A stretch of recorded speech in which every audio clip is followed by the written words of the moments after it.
The librarian knows but hasn't tried. He speaks but hasn't verified. He tells stories but hasn't experienced. That is the wisdom of the librarian.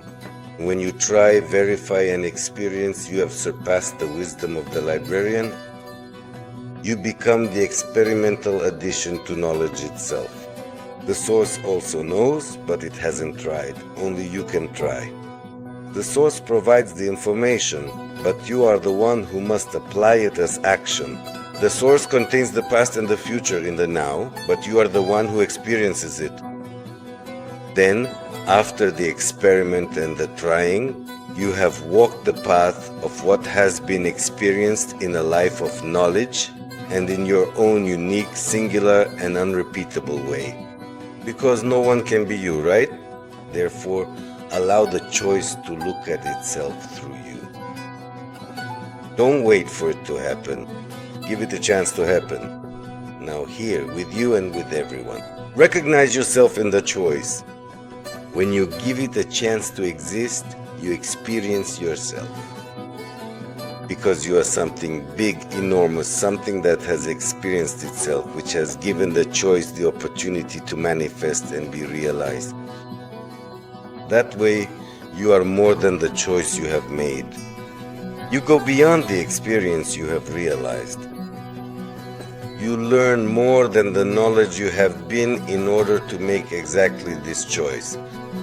Having realized that you can, you choose again in order to experience, to know yourself, to reach beyond the known that you have been. Choice gives freedom. You bear the responsibility for this freedom. In order to give life, it is necessary to swirl the energy of seeking and giving, having accepted 8 principles as development. And then comes 9. Your new choice, which with full and unwavering dedication to the source gives you life once again. As a new person, you move forward with deep reverence, gratitude, and profound respect for all of creation and the unique greatness that resides within you. It is the sacred right to choose through which you give birth, manifest, and create your own reality.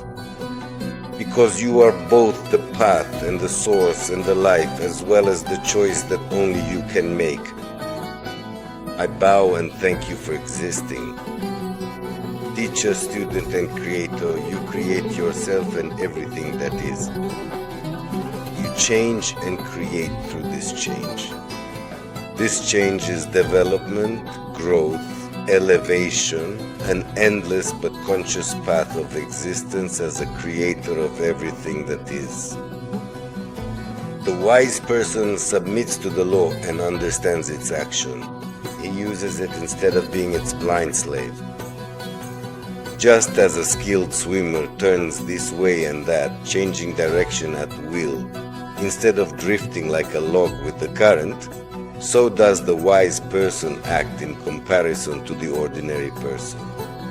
And yet, in a profound sense, he is both the log and the swimmer. He who truly understands this duality is well on the path to mastery. An excerpt from the Cogitality. Since everything in creation is individual and unique, there is no way for principles to be a methodology. That is to say, you cannot follow them like a blind slave.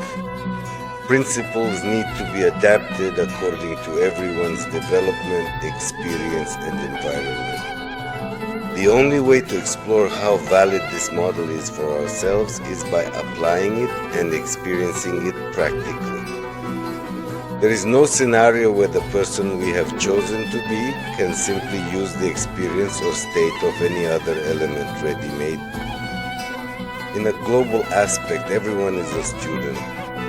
At the same time, everyone is also a teacher because others use them as such. Therefore, you should strive to utilize both the fresh inspiration of the student and the deep knowledge of the teacher. Or, to put it another way, whatever you read or hear, do not simply believe it. Instead, you must go out and experience it for yourself.